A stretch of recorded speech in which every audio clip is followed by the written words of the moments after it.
مسئله دوم، مقدار زکات واجب در چروه‌های انعام. اگه ما چروه انعام رو فهمیدیم، شتور، گاو، گوسفند، بز. اولا مقدار زکات شتور.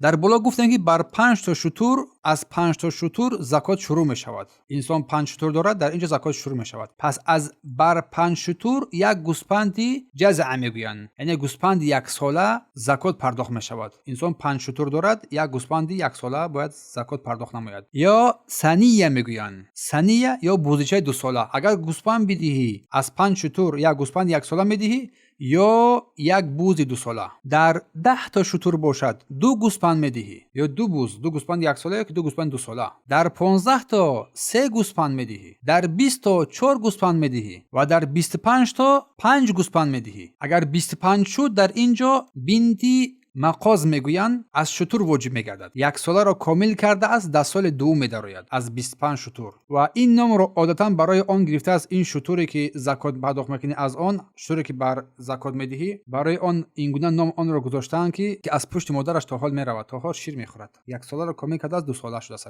اگر که آن را پیدا نکردی پس بنت لبون میگویند، شتوری نر که 2 ساله شده است. شتوری که 2 سالگی در قدم گذاشته است، 2 ساله در آمده است، 2 ساله را کامل کرده است، یعنی که در سال 3 میدراید. بسنده است که از این زکات بدهد. و بنت لبون عادتا این نام رو به خاطر آن گرفته است که مادرش بار دوم تولد میکند، یعنی که شیردار میشود. باز بارک الله فیکم. پس از 36 شتور تا 55 شتور رو، از 36 تا 55 شتور رو اگر که ثروت انسان با اینجا برسد، بنت لبون واجب است میگویند که شتور ما گفتیم که 2 ساله را کامل کرده است، در سوم در آمده است. و از 45 شتور تا 60 شتور رو یک شتور داده می شود که الکی 3 سالگی را کامل کرده است، در 4 سالگی در آمده است. 3 سالگی را کامل کرده در 4 سالگی الکی که در آمدگی است. و از 61 شتور تا 70 شتور را جزع واجب است، اینه که 4 سالگی را به اتمام رسانده است شتور، در 5 سالگی میدراید. یک شتوری این سن سال داده می شود، در سال پنجم در آمده است. و اینا جزع میگویند این شتوری 5 ساله را به خاطر آن که دندانهای پیش خود را الکی پرتافته است،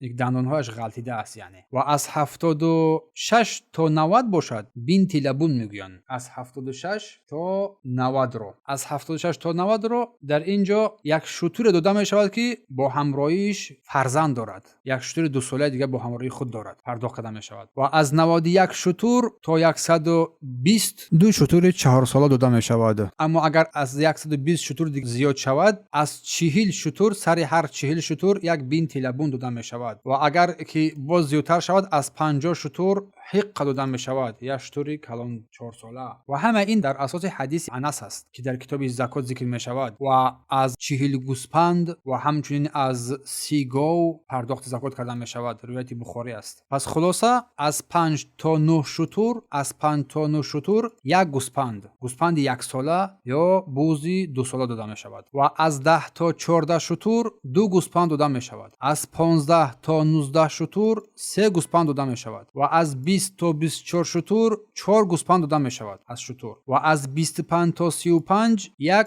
شتوری 1 ساله بنت مزاق گفتیم، شتوری ماده 1 ساله، اگر نباشد یک پسری 2 ساله داده می شود، بنت لبون میگویند. و از 36 تا 45 شتور یک شتور ماده 2 ساله بنت لبون. از 46 تا 60 شتور یک شتوری 3 ساله حق میگویند. از 61 تا 75 یک شتوری 4 ساله جزع میگویند. از 76 تا 90 2 شتوری 2 ساله بنت لبون دختر شتوری ماده 1 ساله میگن. پس از 76 تا 90 رو 2 تا شتوری 2 ساله داده می شود، 1 سالگی را کامل کرده است. از 91 تا 120 باشد 2 شتوری 3 ساله، 2 حق میگن، 2 شتوری 3 ساله. پس و در آخر از سر هر یک 120 شتور، از هر 40 سر شتور اگر که شتوری انسان به 120 رسید دیگر حساب باز دیگر خم می شود. از 40 شتور یک تا بگیم که شتوری ماده 2 ساله بنت لبون داده می شود. از هر 50 شتور یک شتوری 3 ساله حق داده می شود.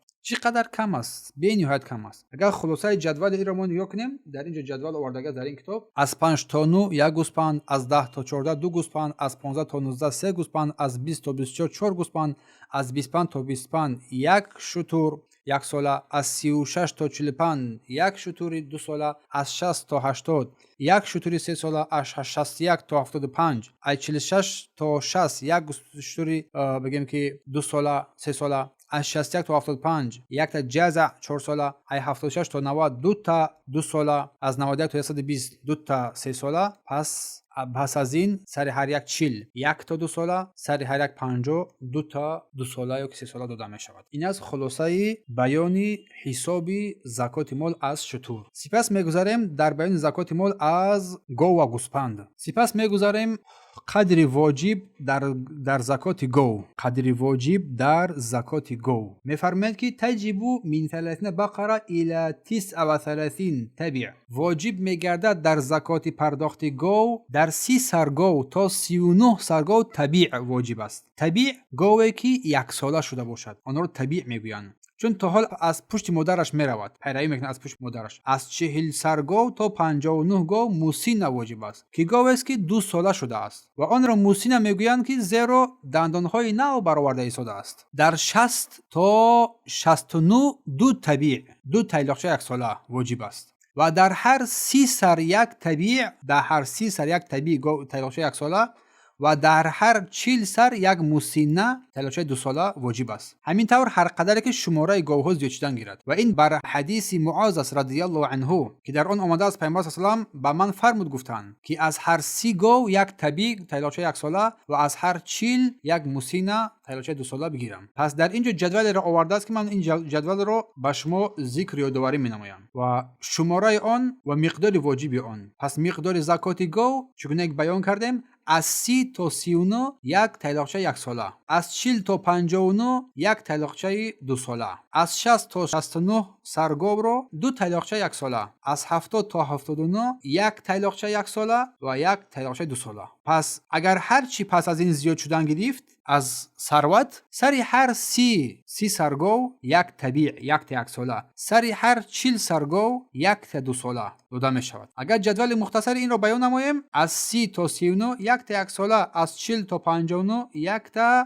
2 ساله، از 60 تا 69 2 تا 1 ساله، از 70 تا 79 1 تا 1 ساله تا 2 ساله از گو تایلاقچه ها داده می شود. چقدر کم است، ولی که فضل از جانب الله سبحانه و تعالی که بر بنده توفیق بدهد که این را پرداخت نماید این زکات را. پس هر چی شماره زیاد شود در هر 30 1 تا 1 ساله، در هر 40 1 تا 2 ساله اضافه شدن میگیرد، واجب میگردد. اما قسمت سوم قدر واجب در زکات گوسپند و بوز. قدر واجب زکات واجب در گوسپند و بوز و در 40 سر گوسپند تا 120 سر، از 40 تا 120 سر از گوسپند در اینجا 1 گوسپند واجب می شود، 1 گوسپند واجب می شود و از 120 تا 200 گوسپند باز 1 گوسپند دیگر اضافه می شود، 2 گوسپند می شود و بعد از این شماره فریده یعنی مقدار زکات ثابت می شود، یعنی که بعد از این سری هر 100 گوسپند دیگر حساب کرده می شود، نو باسته از شماره آن تا چند در می رسد. و این بر اساس حدیث انس رضی الله عنه است که فرمودند که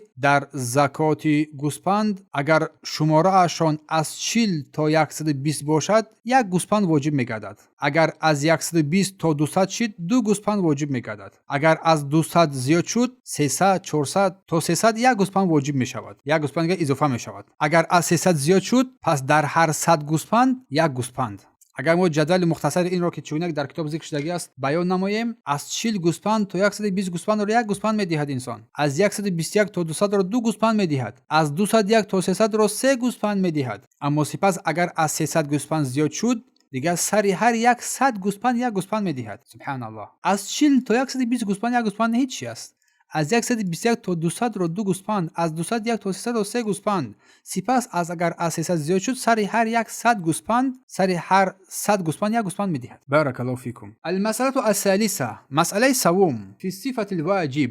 مسئله سوم در بیان صفت زکات واجب، نه چگونه بودن حیواناتی که باید تو آن را زکات بدهی، باید تو آن را زکات بدهی. پس بدانید که اسلام با قانون عادلانه خود میان منفعت فقیران و ثروتمندان موازنت توازن برقرار کرده است. فقیر حق خود را پوره و بدون کمبودی میگیرد و همزمان حقوق ثروتمندان نیز رعایت می شود. از این رو زکات باید از حیوانهای میانه آن رمه‌ای که دارد داده شود، نه بهترین آن گرفته شود، نه پسترین بدترین از آن حیوانها. جمع آوری زکات باید سین سال معین شده را رعایت کند و کمتر از آن قبول نمی شود، زیرا به فقیران هم ضرر رساندن جایز و روا نیست و بیشتر از آن هم گرفته نمی شود تا به ثروتمندان هم ضرری نرسد. برای همین حیوان بیمار، عیبدار یا خیلی پیر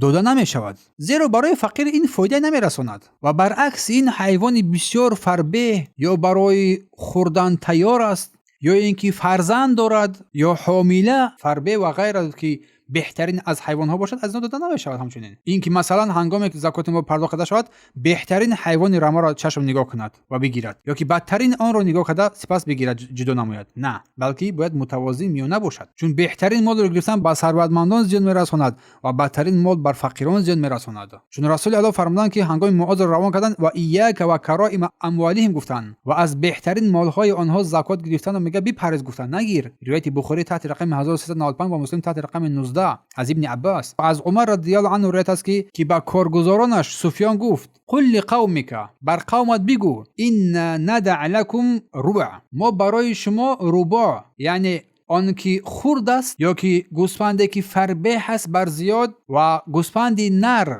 که برای زاییدن نیست، اینها را چکار کردن؟ بیان کردن و فرمودن که گوسفندی 1 ساله یا که 2 ساله رو باید بگیریم بدهیم، از این قسمت ذکر شده باید جدا نکنیم، بلکه گوسفندی 1 ساله‌ای که در بالا ذکر کردیم یا که 2 ساله‌ای که هست تا که نه ثروتمند ضرر بیند نه فقیر بیچاره، بلکه میانه روی بین این آن باشد. در اینجا فرمودن که و ذلک واسط بیننا و بینکم فی المال، چون این میانه هست بین ما و شما در مال، میانه هست بین ما و شما در مال.